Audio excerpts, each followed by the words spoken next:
What if the most dangerous character in Pixar's Hoppers isn't actually the corrupt mayor? What if it's the teenager trying to save everyone?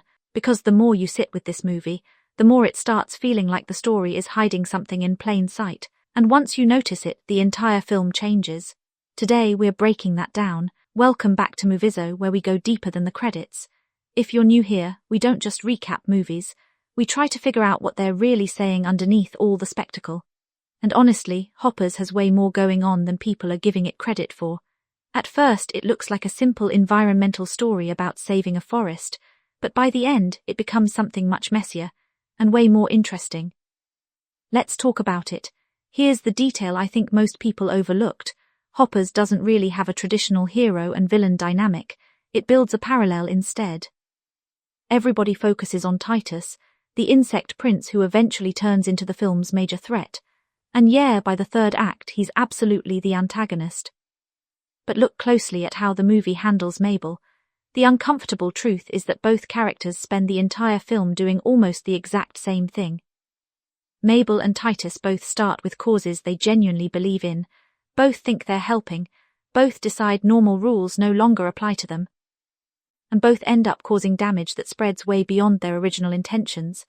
Mabel illegally uses experimental technology to communicate with animals because she believes nobody else is acting fast enough. She jumps in without permission, convinced the risk is worth it, but her actions accidentally throw entire animal communities into chaos. Suddenly humans and animals stop understanding each other, tensions rise everywhere, and things spiral fast. Then you have Titus. He sees the destruction happening around the glade, becomes consumed by anger, and convinces himself that extreme action is the only answer left.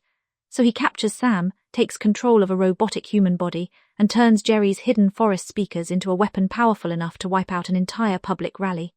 Different scale, same mindset. The biggest difference between them is that Mabel gets the chance to step back before she fully crosses the line. And the movie quietly hints at this through one really disturbing moment people don't talk about enough. Mabel accidentally kills the insect queen during a moment of panic. That single mistake completely changes Titus. In a very real way, the person Mabel spends the movie trying to stop only exists because of something she caused. I don't think the film puts that there by accident. Once you notice that parallel, the whole movie starts feeling different. Hoppers stops being just a story about saving a forest. It becomes a story about what happens when good intentions move faster than empathy. And to be fair, the movie isn't saying Mabel was wrong for caring. If she had done nothing, Jerry probably would have destroyed the glade quietly while everyone ignored it. The film makes it pretty clear that inaction wasn't a real solution either, but it does question the way Mabel approaches everything. She isolates herself, she rushes decisions, she acts first and hopes the consequences work themselves out later.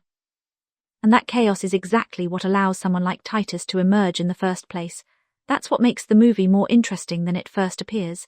It's not really arguing against activism. It's warning about what can happen when urgency completely replaces understanding. Honestly, I think the movie's real message shows up through George. George works as the moral center of the story because he never tries to force everyone into his way of thinking. He connects people instead. He listens. He brings others in. Mabel spends most of the film trying to solve everything alone. George does the opposite.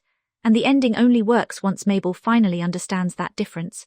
The moment she stops acting for everyone and starts working with everyone, the entire conflict changes. Humans and animals come together, the forest fire gets stopped, and the glade finally starts healing. That's the payoff the movie was building toward the whole time. You can't force solidarity into existence. People have to choose it together.